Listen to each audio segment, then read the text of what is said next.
Azúcar de Guatemala presentó los titulares. Comencemos con las noticias. Esta es exclusiva y es que la Embajada de los Estados Unidos ha hecho circular entre los electores de la Comisión de Postulación una lista con los nombres de abogados indeseables para el gobierno estadounidense. La misión diplomática admite a revista Contrapoder que sus diplomáticos celebran reuniones con los electores de magistrados en el marco de las comisiones de postulación. El último embajador estadounidense en Guatemala, Arnold Chacón, un hombre que ocupó un perfil bajo durante los 30 meses de su gestión, pronunció en septiembre de 2013 un discurso cuyo eco resuena en estos días. Entonces celebraba un foro con ocasión de analizar el papel de las comisiones de postulación cuando dijo: tengan la certeza de que no están solos y que todos nosotros que amamos a Guatemala estaremos vigilantes para que los candidatos escogidos sean debidamente validados y que tengan los mejores intereses para la nación. Estados Unidos hace circular una lista de abogados vetados por el gobierno estadounidense. Contrapoder tuvo acceso a esta pieza que circula entre decanos y magistrados de Corte Suprema que integran la comisión postuladora. Estos son los nombres que figuran en la denominada lista negra de Estados Unidos: Carlos Contreras Valenzuela, Eldanidia Nájera Sagastume, Axel Maas Jacomé, Juan Carlos Godínez, Sina Guerra, Eleazar López, Gisela Reynoso, Pía Uclés González, Jacqueline España Samayoa, Blanca Stalin, Héctor Ricardo Echeverría, Flor de María Gálvez, Walter Oliverio Villatoro, Silvia de León. Luego de ser cuestionada sobre su inclusión en el listado, Silvia de León comenta: mi trabajo ha sido transparente. Ahí están los resultados. Yo soy evaluada cada cierto tiempo por la Corte Suprema de Justicia y ahora también soy evaluada por Cooperación Española en cuanto a despacho de sede judicial, y en esa evaluación este juzgado tiene 100 puntos. O sea, la idoneidad para desempeñar un cargo se tiene. Tengo más de 14 años de ser juez de primera instancia. No tengo ninguna falta administrativa declarada. No tengo ninguna sanción en mi expediente laboral. He sido evaluada en 2 ocasiones por el Consejo de la Carrera Judicial y he salido también muy bien evaluada. Me extrañaría mucho que viniera algo así de la embajada porque, como le indico, yo no he tenido ningún caso de interés para la embajada de Estados Unidos para que ellos cuestionen la función laboral de mi persona. Cambiamos de tema. Hoy fue derogada de urgencia nacional la ley de obtenciones vegetales, mejor conocida como Ley Monsanto. La polémica ley para la protección de obtenciones vegetales ya no es ley. De urgencia nacional, el Congreso de la República, con 117 votos a favor y 3 en contra, la dejó sin efecto. La sesión plenaria comenzó a las 11:10 de la mañana con la continuación de la interpelación a la ministra de Educación que lleva a cabo la bancada líder. 3 horas más tarde, el diputado oficialista Iván Arévalo presentó una moción privilegiada para aprobar la derogatoria. 111 diputados votaron a favor y se comenzó con el proceso. La derogatoria llevó unos 20 minutos y quedó eliminada en su totalidad, incluyendo el artículo 46, que contenía la ampliación presupuestaria por 550 millones de quetzales para el Ministerio de Comunicaciones y Obras Públicas. La aprobación de la ley, a la cual le hicieron varias reformas, provocó rechazo en las organizaciones campesinas, quienes aducían que generaría problemas en el campo debido a que, según ellos, se pretendía privatizar las semillas y entonces los agricultores tendrían que pagar en su futuro por el derecho a sembrar.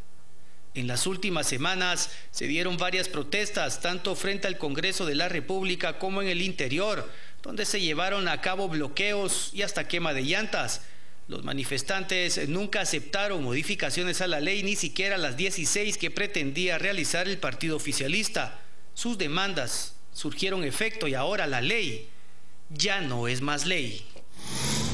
Y el sindicato de maestros realizó una multitudinaria marcha. Exigen que el presupuesto para el Mineduc para el próximo año sea de unos 15.000 millones de quetzales. Miles de maestros aglutinados en el Sindicato de Trabajadores de la Educación Guatemala, STEG, salieron a las calles a demandar mayor presupuesto para la cartera de educación. Ellos piden entre 14 y 15 mil millones de quetzales para el otro año y amenazan con más protestas si el Congreso no aumenta el presupuesto, además de no iniciar el ciclo escolar 2015. Vamos a salir también por el presupuesto general de gastos de la nación, vamos a salir para que se amplíe el presupuesto del Ministerio de Educación para mejorar las condiciones de los niños y niñas en nuestras comunidades y que no digan que solamente salimos por un incremento salarial o un presupuesto para mejorar el salario del maestro. Eso es falso. ¿Ya? Vean ustedes los salarios de los maestros, hasta que después de 30 años que están en la clase F llegan a 5,000 quetzales. Entonces, que no se inventen cosas, es una estrategia entre el gobierno y los empresarios de querer que la población crea de que nosotros solamente salimos por un incremento salarial para tomar las medidas que empiezan a partir del día lunes o martes. Ellos van a ser los responsables de cualquier situación. ¿Ya? Al fin y al cabo, los padres y madres de familia saben perfectamente que estamos aquí por ellos, porque la mayoría de padres y madres de familia de nuestros niños en las escuelas no son hijos de oligarcas ni de ricos, son hijos de campesinos y de poblaciones indígenas. Y eso es lo que venimos acá a reclamar. Pausa, al regresar más noticias a las 8:45.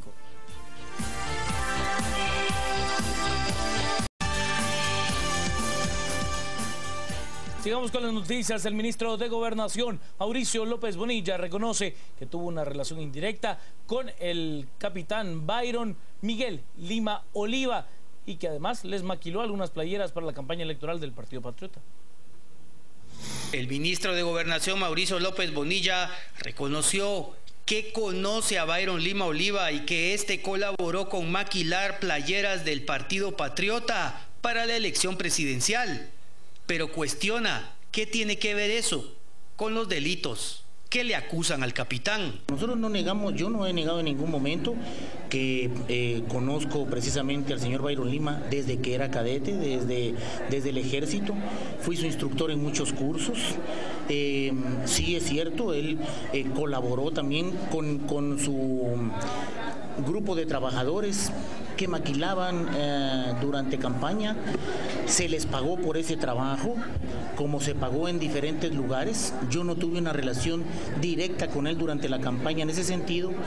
Muestra por ahí un email donde me mandó algunos nombres. Pues sí, es cierto. Ahora, ¿qué tiene que ver eso con lo que a él le señalan hoy? Esa es la pregunta, ¿sí? ¿Qué tiene que ver eso? No tiene que ver nada. El tema hoy es que él responda por las graves indicaciones que le ha hecho una investigación del Ministerio Público y de la CICIG. Si pensó, por ejemplo, que ese tipo de vinculación que hubo en algún momento, porque nos conocíamos de hace rato, le podía dar garantías de impunidad con lo que él hacía en Pavuncito durante todo este tiempo, entonces sí se equivocó. Aquí no hay nada personal, y yo lo digo de verdad, no hay absolutamente nada personal, no tengo nada que ver en este tema. Los señalamientos, las indicaciones, las imputaciones que se le hacen es producto de una investigación y en ese sentido tiene que resolver él esa situación. Para el jefe de la cartera del Interior, todo lo que dice Lima Oliva es para distraer. Cualquier situación que señalen es para mí un distractor. Y yo creo que tenemos que ser serios, ¿sí? No fomentar una situación que distraiga o que nos desenfoque de la situación principal. Acá lo que estamos tratando de hacer es poner en orden las cosas como corresponden. Como funcionarios estamos obligados a hacer lo que la ley nos dice que debemos de hacer. El presidente de la República, Otto Fernando Pérez Molina, se refirió a las declaraciones del recluso Byron Miguel Lima Oliva sobre vehículos blindados que habría prestado para su campaña electoral. Pérez Molina negó tal señalamiento y pidió a la población no prestarle importancia a las declaraciones de Lima Oliva, porque asegura que tan solo busca desestabilizar al gobierno por las acciones que está emprendiendo en contra del crimen organizado. El mandatario también aplaudió las investigaciones de la CICIG y advirtió a los funcionarios que participen en actos de corrupción que deben de enfrentar a la justicia y citó casos de empleados de la SAT, Migración, Ministerio Público, entre otros. Son mentiras.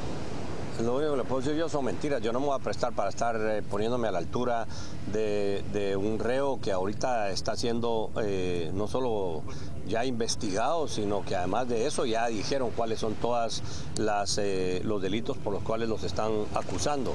Yo lo único que le puedo decir es yo no utilicé ni un solo vehículo, y menos blindados. Yo en el interior nunca, hoy que estoy en la presidencia, no utilizo vehículos blindados. Cuando voy al interior, menos los iba a utilizar cuando estuve en campaña. Así que eso le muestra a usted que son total mentiras. Además hay una investigación seria y formal de la CICIG, y el comisionado dijo que esos vehículos son de modelo reciente, así que no nos pudieron haber estado en la campaña de hace casi ya 4 años, cuando ni siquiera eran de ese modelo los vehículos. Así que yo les rogaría a ustedes que no le presten atención a las declaraciones, porque le están dando, he visto que le han dado en algunos medios un nivel a lo que dice un reo que fue investigado por la CICIG con el Ministerio Público y con la ayuda del Ministerio de Gobernación para destruir ese poder que estaba teniendo o alcanzando en las cárceles. Ahora resulta que, como dicen los patos, le tiran a las escopetas. Ahora resulta que tiene más importancia las declaraciones que está dando el reo que las declaraciones que oficialmente está dando el comisionado de la CICIG, la fiscal y el mismo ministro de Gobernación. Otro clima, Diana Guerra.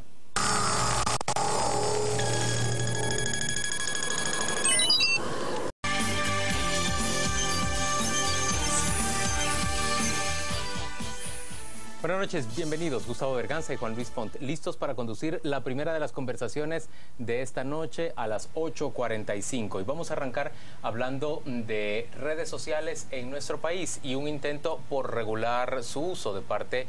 Es una iniciativa oficial, es una iniciativa que nace prácticamente del Ejecutivo. Y déjeme ponerle en autos una aplicación denominada Secret. Se popularizó en las últimas semanas, sobre todo en los últimos días, entre muchos jóvenes guatemaltecos. Es una aplicación que permite hacer comentarios de forma anónima. Muchos de esos comentarios se convirtieron en difamatorios, calumniosos, insultantes y, por supuesto, surgieron una gran cantidad de protestas y de rechazo. La vicepresidenta Valdetti y también el procurador general de la Nación han tomado iniciativa y han anunciado su intención de regular el uso de este tipo de aplicaciones que se difunden con gran facilidad entre usuarios de Internet en nuestro país y sobre todo entre usuarios de teléfonos que son llamados inteligentes, no sé si de buena o mala manera. Le presento a nuestros invitados de esta noche para conversar el tema. Ronald Morales es coordinador del equipo de respuestas de incidentes de seguridad informática para Guatemala, el CSIRT. Sergio Moratalla es experto en redes sociales y Selvin García es diputado de la bancada Creo. A los tres les damos la bienvenida. Gracias por acompañarnos. Y Gustavo tiene una primera pregunta. Comencemos con Ronald. Ronald, es decir, ¿qué sentido tiene este intento de tratar de controlar una red social? Pues yo pienso que las redes se autorregulan. No necesitan una regulación específica que limite su uso o restrinja su uso. Como yo escribía en una columna, de que las aplicaciones en Internet regularmente, cuando no tienen los efectos que se esperan, los usuarios dejan de usarla.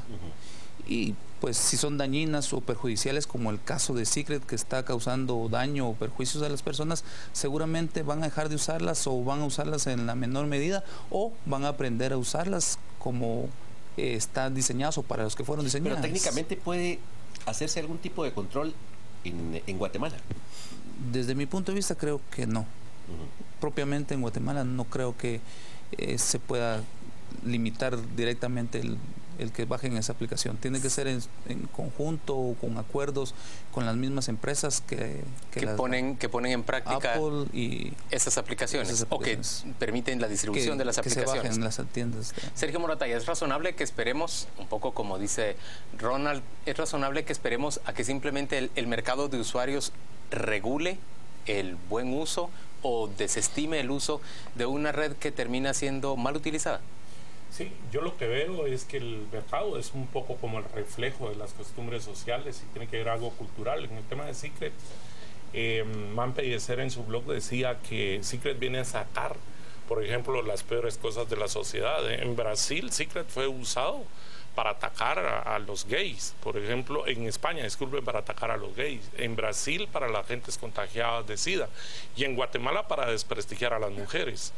Entonces yo considero que en este tema Secret está teniendo mucho éxito entre los jóvenes de Guatemala. Yo considero que están entre tal vez 13 a 20 años. ¿Por qué razón? Porque en el etos cultural del guatemalteco está esa costumbre de anonimato, de agarrar la mano, de tirar la piedra y esconder la mano. Entonces la aplicación o la red social está haciendo clic con una costumbre del guatemalteco. La resolución, por ejemplo, del juez Carvalho en Espíritu Santo en Brasil hace 16 días, y lo quiero leer textualmente para no comerme nada, dice: es libre la manifestación del pensamiento, pero no el anonimato. Son inviolables la intimidad, la vida privada, la honra y las imágenes de las personas, asegurando el derecho a indemnización por el daño material o el daño moral a su violación. Y él no prohibió Secret en Brasil. ¿Y qué hizo? Lo que hizo fue multar a las empresas que van a tener que pagar la suma de $8,870 por día que pasen sin bloquear la aplicación. Selvin, ya habiendo escuchado estas dos primeras argumentaciones, ¿tiene sentido generar legislación que regule el uso de este tipo de aplicaciones o redes sociales en Guatemala? Bueno, uno de los grandes problemas, creo que coincido mucho con los amigos acá presentes, es cabalmente uno que refleja la cultura y otro que refleja la autorregularización en temas de actividades cibernéticas, como el tema del Facebook o el tema del Internet. Pero nosotros en el Congreso, de una u otra forma, al conocer una iniciativa como la que está, la 4055 sobre delitos cibernéticos, nosotros tenemos que tener un conocimiento pleno técnico de las personas que dominan el tema, y por supuesto saber que a pesar de que existe una regularización a nivel del Internet, autorregulación a nivel de Internet, también existe, por ejemplo, los grupos anónimos, que si bien es cierto, Secret lo que hace es que no da el nombre de la persona que hace el comentario, que sube la fotografía, que sube el video.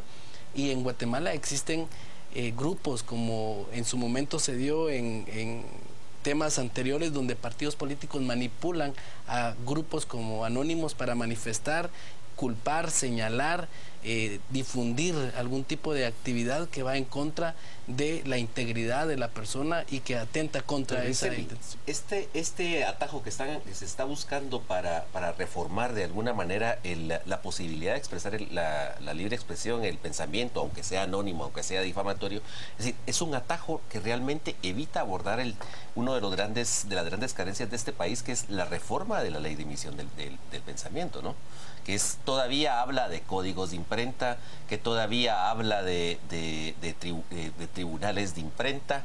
Es decir, ¿no sería mejor promover una discusión realmente sobre todo el tema de la libre expresión del pensamiento, y no estar agarrando estos atajitos para limitar un derecho que está garantizado por la Constitución? Sí, está la cibercrimen o delitos informáticos, que es la 4055. Creo que cabalmente este tipo de aplicaciones hoy nos pone a la vanguardia del mundo, a los guatemaltecos, para empezar a hablar de temas como los drones, que es otro caso que empieza a darse ya. El Ministerio de Gobernación habla de drones, pero en otros países ya regulan los drones. Nosotros todavía no hemos empezado a regular hoy las aplicaciones. Yo creo que hay mucha razón. En este momento los legisladores tenemos que hacer un clic con los técnicos, con la gente que conoce en materia de informática, para que vayamos regulando este tipo de cosas que se están dando y de una otra forma también perjudican a la sociedad guatemalteca. Señores, pero si a lo que nos oponemos es al anonimato, lo cierto es que las redes sociales más difundidas en el país, Facebook y Twitter, también dan lugar a ser utilizadas, digamos, con subterfugios de forma anónima. Como ya nos decía el diputado García, conocemos de la mayoría de partidos políticos que crean grupos con cuentas de nombres ficticios para tratar de influir en las redes sociales y en la opinión pública respecto de algún tema que les conviene. Twitter y Facebook son, en todo caso, tan permeables o tan vulnerables a este tipo de mal uso como Secret, ¿o no, Ronald? Sí, yo pienso que sí. Secret, dentro de sus normas o estatutos, dice que ellos reservan el derecho a poder darle información a las autoridades si se violan algunos de esos estatutos, digamos, no hacer bullying, no publicar información que perjudique a una persona. O sea, tiene varias cosas que ellos norman. Y ellos dicen ahí en sus propios estatutos de que ellos pueden, en sus políticas, pueden dar esa información a la autoridad si ellos consideran que eso amenaza o de alguna manera ofende a algún usuario de Secret. O sea que hay mecanismos para poder accionar contra alguien que esté haciendo un abuso de la red. La misma, aunque ellos se reservan el derecho, pero sí dan la opción de que yo pueda ir ante un juez y presentar mi demanda y pedir de que me den la información de quién publicó me difamó dentro de la red y pues seguir el proceso. Sergio, el uso actualmente es predominantemente urbano. Es decir, usted me decía de 13 hasta 20 años. Es decir, bueno, la percepción que yo tengo es tal vez hasta los 25 o 26 años. Y luego lo interesante del caso es que en un primer momento la mayoría de usuarios parecían pertenecer a universidades privadas más que a la universidad estatal. Es decir, ¿qué refleja eso de nuestra cultura, de nuestra cultura universitaria? No, y su percepción es correcta. Yo como coordinador académico de la Escuela de Comunicación he estado preguntando en los corredores, porque no puedo levantar ahorita un instrumento, pero he preguntado, ¿estás en Secret? ¿Estás en Secret? ¿Estás en Secret? Y ninguno de los 20, 30 a los que he consultado en este día está. La otra cosa como curiosa es el tema... ¿En cuál universidad? En la Universidad Estatal, no. Entonces tiene que ver un poco también con el aspecto socioeconómico. ¿Por qué? Porque los estudiantes de las universidades privadas, asumo yo que tienen teléfonos inteligentes, mayores ingresos, tienen más acceso a la tecnología. O quizá más tiempo libre también. Y también más tiempo libre, porque un teléfono inteligente es al final una terminal de computadora, ¿verdad? Y en la Universidad de San Carlos aún hay estudiantes que no tienen para llegar a estudiar, que no tienen trabajo, que están haciendo el esfuerzo por salir. Entonces yo considero que tiene que ver un poco esto. Y la otra cosa puede ser que todavía el aspecto un poco ideológico y el pensum y la malla curricular que nosotros tenemos está un poco más alejado al aspecto puramente tecnológico que el de las universidades privadas.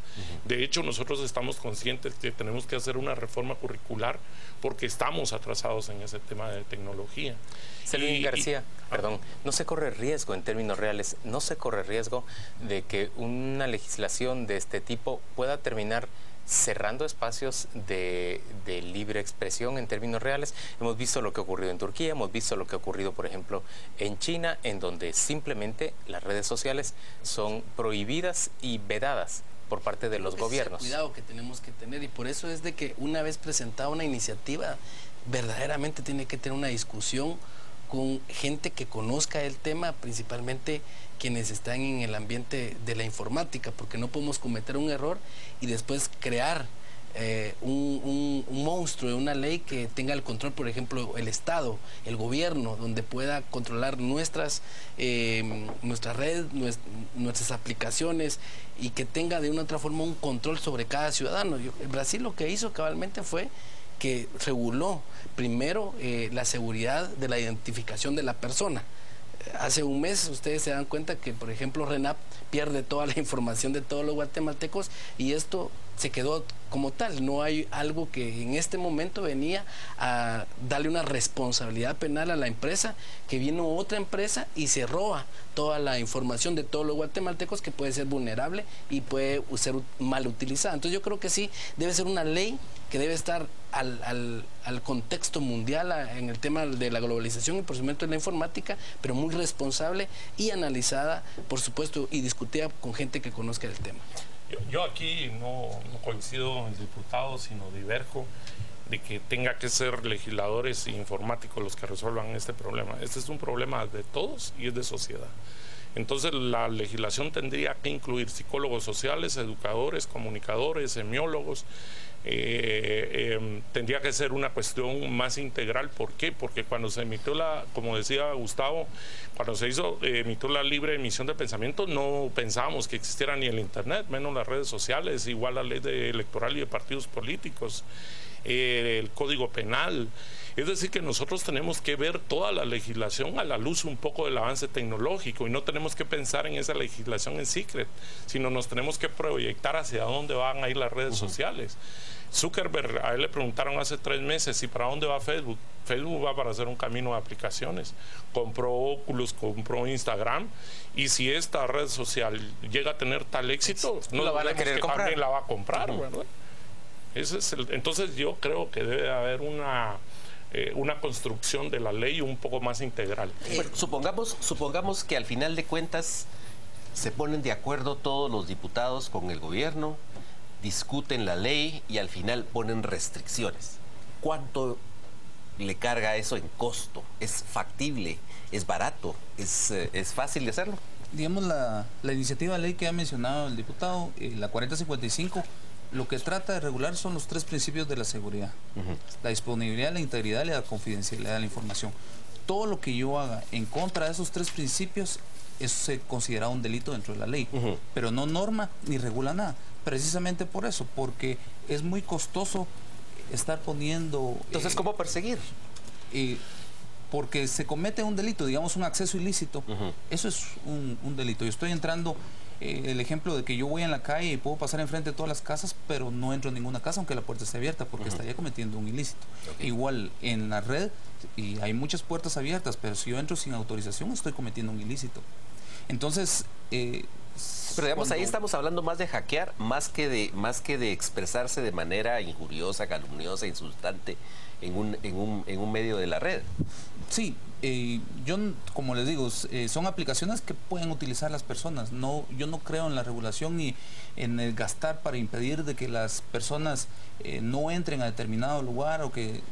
Yo no soy de esa idea. María del Carmen Aceña está diciendo por medio del Twitter que la clave en términos reales es la autorregulación y que la participación de los padres de familia es clave en este tema. Pero esos puntos que plantea la exministra de Educación, ¿son razonables, Sergio? Sí, yo estoy de acuerdo con ella que en el currículum nacional base, en lo que se refiere a comunicación y lenguaje, se tiene que incluir ya este tema de redes sociales y este tema de Internet, de tal forma de que la autorregulación venga del sistema educativo y también de las familias, y que se dé el debate en el interno de la escuela. Pero y de la sin familia. Sanciones reales. No, sin sanciones reales. Por eso es autorregulación. ¿Es dable la autorregulación? Yo creo que ¿cuál sería el incentivo? Yo creo que es importante, además de la autorregularización, y coincido con lo que dice también la ex ministra, es que debemos estar conscientes que se han dado casos como secuestros, asesinatos por medio de redes sociales,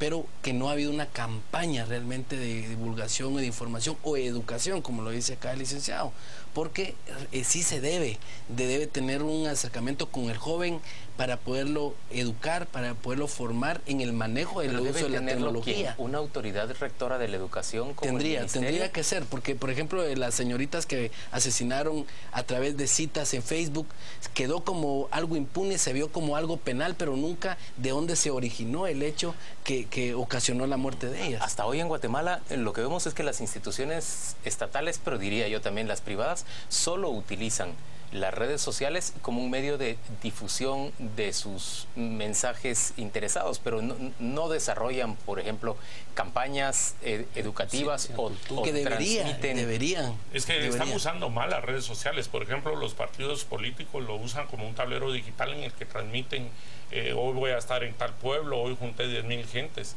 pero jamás lo usan como lo están usando los políticos en Europa o en Sudamérica, que usan las redes sociales como un medio de debate, como un medio de transmisión ideológica. Pero eso es cultural. Eso es claro, en Guatemala no existe debate realmente. Es algo cultural. Ahora, la Superintendencia de Telecomunicaciones puede firmar algún convenio, por ejemplo, con Apple Store, con Play Store, con Google Microsoft, Play. o sea, como para tener una regularización en ese tema, para que regionalmente Guatemala no pueda tener incrustado ese tipo de aplicaciones. Esa es una duda, si también la superintendencia está entrando. Sí, yo creo que la solución iría que el gobierno creara, o en el Ministerio de Comunicaciones, y es donde está la superintendencia, una secretaría o crear un viceministerio que hace empezar a preocupar de este tema de tecnología, porque es un tema que se tiene que tratar integral y para todo, no para una red social. porque se tiene que meter el blog, las páginas web, el tema de pornografía, delincuencia común, extorsiones, educación. Entonces, o la misma cita, hacer una reforma y que ella no regule solo las telecomunicaciones. ¿Y la Comisión de Ciencia y Tecnología? ¿Cómo? ¿Y la Comisión de Ciencia y También la Comisión de Ciencia y Tecnología podría ser. Yo creo que eso es más importante porque ahorita es mejor la prevención que la reacción. Entonces creo que en este momento hay una buena oportunidad para poder extenderle las facultades, las atribuciones a la superintendencia tecnológico y a los temas que se están... Carlos Fernández está diciendo en Twitter, en realidad en Secret es la minoría la que utiliza mal la aplicación, tan semejante como la minoría que la utiliza mal en Twitter o en Facebook. ¿Por qué habría de prohibirse ese app específicamente? Sí. No, yo no veo que sea tan minoría. Hay mucha gente... ¿Te parece que es más generalizado? Es más generalizado. Es más generalizado el tema de usar perfiles falsos, de hacer contenidos injuriosos, calumniosos.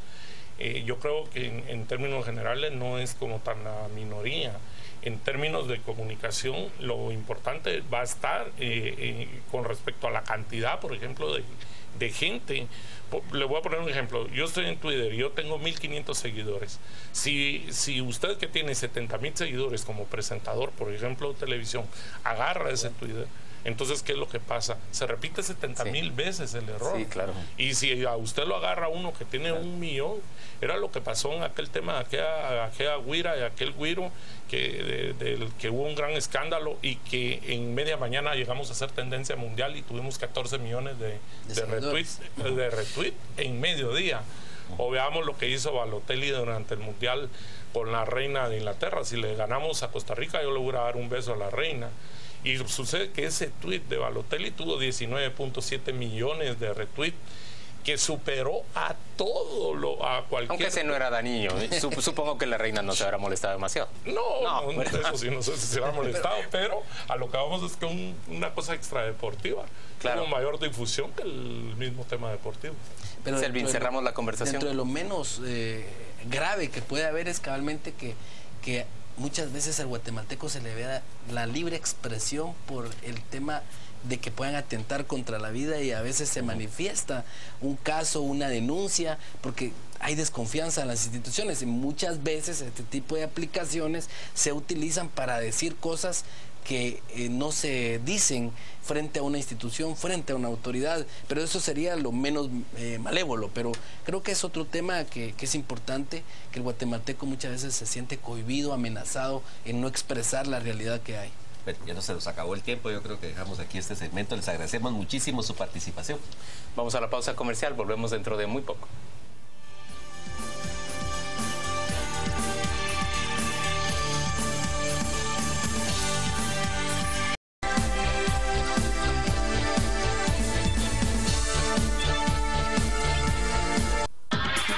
El siguiente segmento es patrocinado por Tropigas, la llama que rinde más.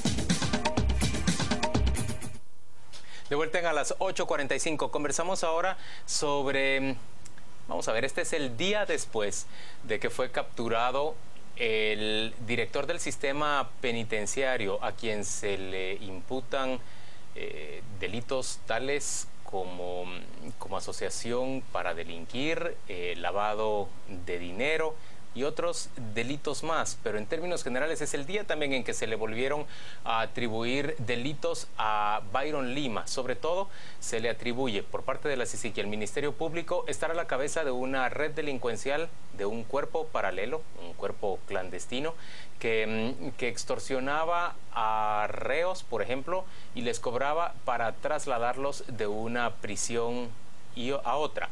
Hay investigación también que sigue todavía respecto a otros delitos que podrían atribuírsele. Para conversar sobre este tema, que ya lo ha visto usted hoy a lo largo del día, tiene muchísimas aristas e implica muchas cosas con respecto al actual gobierno, pero también, por supuesto, con respecto a la impunidad en Guatemala. Nos acompañan Byron Morales, quien es director del Instituto de Transformación de Conflictos para la Construcción de la Paz en Guatemala, y Miguel Castillo, quien es analista en seguridad. Bienvenidos a ambos, gracias por acompañarnos. A ver, Byron, ¿qué implicaciones tiene este caso para para el gobierno? Es decir, este es un gobierno en donde la mayoría de los cuadros que están, por ejemplo, en gobernación, son cuadros militares retirados. Vemos cuadros dentro de otras secretarías, como la Secretaría de Inteligencia, que también son militares retirados. Vemos un militar retirado en el IX. Sí, y vemos que un militar retirado es precisamente el que dirigía esa red presunta que negociaba con los traslados de los reos y se enriquecía. Es decir, ¿qué implicaciones tiene esto para este gobierno? Bueno, yo creo que habría que ver esto desde una perspectiva más profunda y lo más integral posible. En principio soy de la opinión de que lo que se está poniendo en cuestión es la democracia realmente existente en Guatemala. Y está mostrándonos la existencia de un Estado duplicado, ¿verdad? Un Estado que muestra, que está abierto, que es visible, que opera de acuerdo a determinadas reglas, determinado orden establecido, con sus poderes, etcétera. Pero también hay una realidad que está oculta, que genera nuevas relaciones de poder que son tremendamente desiguales, y que igualmente reproduce otro tipo de desigualdad. Ahora, se decía antiguamente para hablar de las explicaciones de que algunos militares entraban en grupos delincuenciales, que esto era como consecuencia de todo el desbarajuste que ocasionó la contrainsurgencia. Bueno, esa es una buena hipótesis que creo yo que de todas maneras está tremendamente presente en todo esto. Y lo que sí se pone en evidencia, y creo que salimos del mito cuando el partido de gobierno y el actual presidente y su equipo ganan las elecciones, es que no precisamente los militares son buena pieza o buenos elementos como para conducir los destinos del país. Entonces, como que hay otro tipo de aspectos, hay otro tipo de prácticas, de mecanismos, de dispositivos que son altamente importantes y que requieren del concurso más amplio, más extendido de la sociedad guatemalteca para poder realmente articular un proyecto que se corresponda, ¿verdad? Miguel, hoy el presidente se está quejando de que la atención, en lugar de concentrarse en el señor Lima Oliva, quien está directamente acusado de dirigir una red delincuencial, un poder paralelo, ese gobierno paralelo del que nos está hablando Byron, gira hacia el gobierno de la República y se cuestiona ahora al ministro de Gobernación y al propio presidente por sus relaciones con Byron Lima durante la campaña. ¿Cómo reacciona Miguel Castillo frente a ese acerto del presidente? Obviamente que esta situación tendría que haberse dado en esa dimensión. Es decir, Byron Lima no era cualquier reo normal, nunca lo fue, ¿verdad? Cuando tú abrías los periódicos y veías columnas de él escritas, te das cuenta que obviamente esa característica pocos reos en el mundo la han de tener, ¿verdad? Que tienen la posibilidad de hasta expresarse a través de los medios de comunicación. Lo que el presidente hoy, digamos, señala, creo que no debe haberlo hecho porque simplemente era de esperarse, era una situación dada. La vinculación existente entre, digamos, entre algunas personas que hoy hacen gobierno y este reo era por lo más notoria, todo el tiempo se supo. Entonces creo que no pueden reaccionar de una forma virulenta porque saben que esta situación se iba a dar y que les afecta evidentemente, ¿no? Porque es parte, digamos, sobre todo un periodo ya electoral como el que estamos viviendo. Este tipo de temas generan todavía mayor suspicacia, llaman mayor atención, y yo creo que más bien el presidente debe de agradecer en una medida que el tema salga hoy, mucho tiempo antes, digamos, todavía no en el periodo electoral más intenso, sino en una situación, si quieres, preelectoral. Yo creo que en ese sentido al presidente le favorece, y no, su reacción creo que está fuera de lugar en ese sentido, ¿no? Ahora, pero digamos, todo esto sucede también en un momentito en el que estamos en un proceso de transición hacia nuevas cortes de justicia, ¿no? Es decir, pero también está en un momentito en el que se está hablando de la necesidad del hecho de que hay hacinamiento en las cárceles. Estamos hablando de un momentito también en el que se va a cumplir el periodo de la CICIG en poco tiempo. Es decir, prácticamente esto como que le agrega un elemento más de desconcierto a toda la crisis del sistema de seguridad y justicia, ¿no le parece, Byron? Sí, pero lo que sucede es que estamos hablando de una crisis recurrente, una crisis, más que eso, continua, que tiene décadas, ¿verdad? Y esta situación realmente parece indetenible. Y yo creo que lo que está sucediendo precisamente en este momento y que cuestiona severamente desde la más alta magistratura y a los distintos poderes del Estado, realmente se constituye en una buenísima oportunidad para que efectivamente todos los sectores de la sociedad guatemalteca se estén convocando, los grupos de interés, los gremios, etcétera, para discutir realmente el tipo de país y el tipo de democracia que queremos construir, el modelo de desarrollo, etcétera, etcétera, porque lo que estamos teniendo es la emergencia recurrente de podredumbre, ¿verdad? Y de una aparente pérdida de perspectiva. Pareciera que no hay futuro. Y sin embargo, también hay manifestaciones en la base, muy abajo, poco visibles, pero de mucha disposición de acción, de organización, de movilización, de generación de nuevas esperanzas para el país. Es valorable que la CICIG haya conducido esta investigación durante la administración de dos fiscales generales distintas y, digamos, sin encontrar tropiezos, según dice el señor Iván Velázquez, en el desarrollo de métodos tan complejos como, por ejemplo, comprobación de cuentas bancarias e ingreso de fondos, desarrollo de seguimiento de llamadas telefónicas. ¿Es eso valorable, sí o no? ¿Qué piensan los analistas? Yo creo que sí, evidentemente demuestra algún nivel de institucionalidad que ha existido en ambos periodos, ¿no? Eso es valedero, digamos, ¿verdad? Pero creo que también porque el tema, si bien hoy es relevante, no es un tema realmente sustantivo que afecte intereses excesivamente importantes, ¿no? Estas estructuras de poder, digamos, que existen dentro de las cárceles, hoy esta no es la primera ni será la última, es un proceso continuo, porque no cambia el sistema penitenciario, no cambia, entonces estas estructuras siempre van a estar presentes. Entonces, como que a la larga, si lo ves así políticamente, es un tema que afecta, digamos, específicamente al sector, digamos, de exmilitares que está muy cercano al presidente, pero fuera de eso no tiene un impacto mayor, ¿no? Entonces, en ese sentido, creo que era dable que un tema como este, relativamente neutro, pudiera permanecer durante dos gestiones.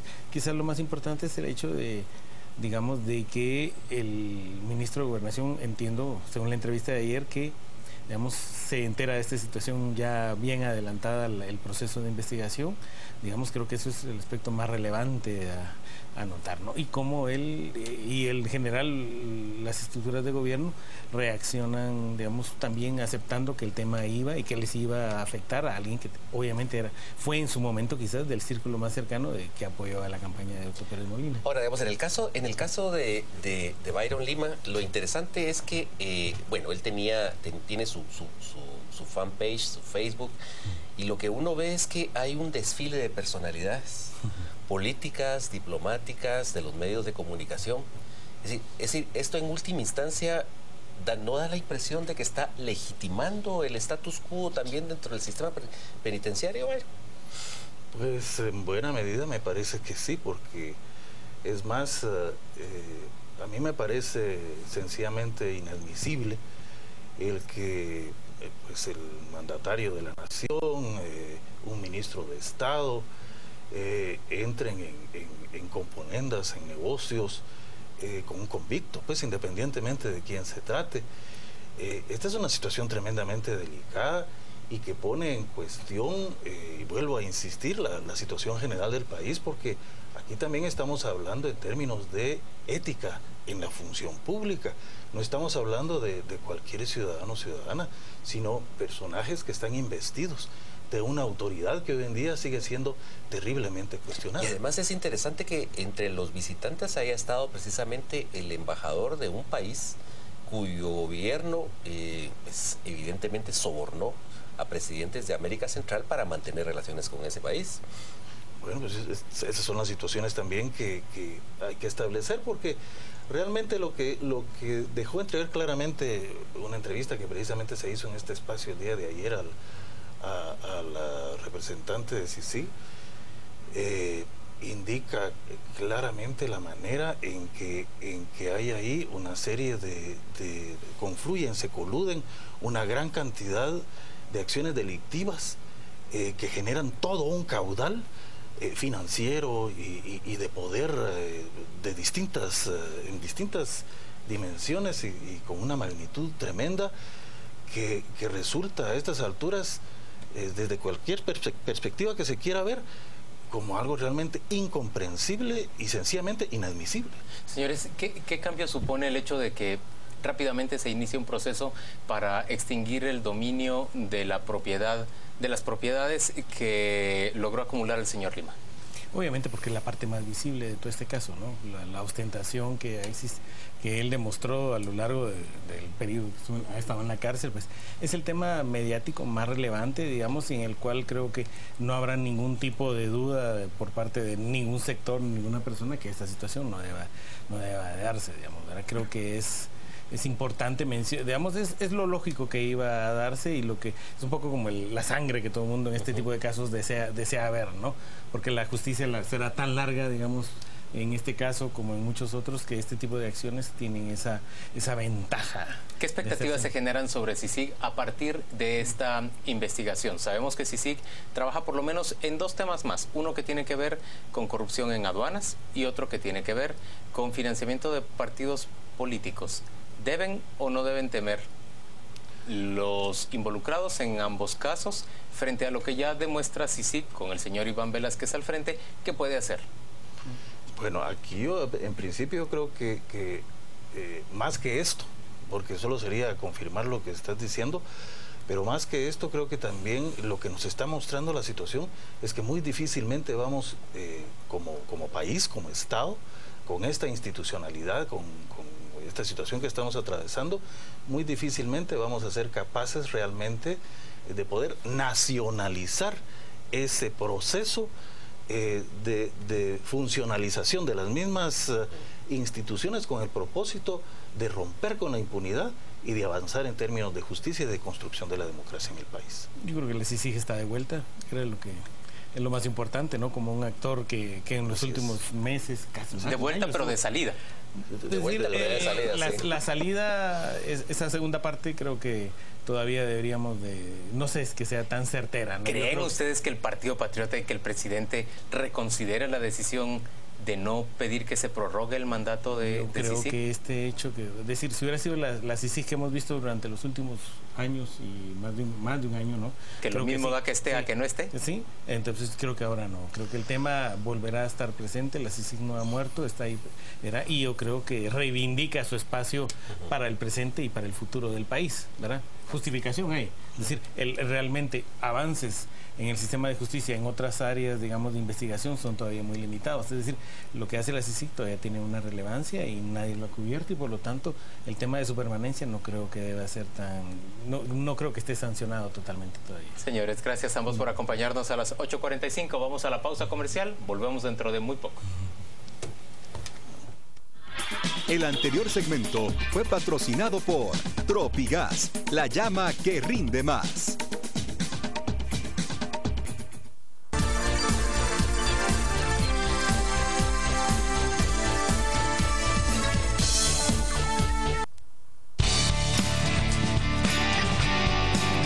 Estamos presentando a las 8:45.